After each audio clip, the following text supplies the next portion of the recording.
Before 222, you might think that NATO stands for no action, talk only. Or if you're stupid, right, you might think that NATO is the military arm for United Nations. Like World Health Organization is the health arm for UN. Like last time also thought like that. Eh? But actually NATO isn't linked to UN, though they share a common goal, just like all the Miss Universe in the world. World peace. So what is NATO and why is Putin feeling so threatened by it? Here's what NATO is, I'll simplify for you. Don't assist if you don't understand what I say, you idiot.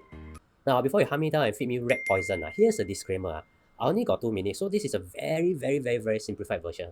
If you want more details, you go CNA, you bold to come here for what? So, right, NATO is established after World War II. If you got pay attention during Mr. Swahili history lesson, right, you know that after World War II, the world is left with 2 superpowers, the US and the Soviet Union. And these 2 countries, right, were in the Cold War, not because they don't agree on the air temperature in the room, but because they got 2 different ideologies.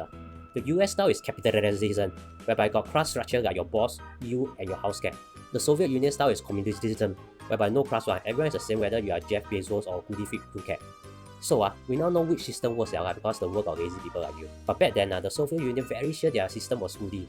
And countries in Europe, right, scared they attack them, so they form a military allies. Then tada! NATO is born. The goal then was just to prevent a Soviet Union attack. So if one country is attacked, right, then the whole NATO will defend the country. The Soviet Union also got such an allies, but if I talk about that, right, then you have to stay in the toilet to watch this for too long. So let's move on first. So in 1991, the Soviet Union and communism collapsed. So don't need NATO, right? Moreover, NATO has grown from 12 countries to 30 countries. But NATO continues to exist. Now, the goal is to ensure the security of the member states. So why Putin not happy? You see, NATO is growing macam MLMs. More and more countries around Russia joining them. Heck, some countries in the other allies, right, also join them. Russia don't want Ukraine to join because Ukraine very close to them. If Ukraine join, right, then Russia will be surrounded by NATO countries.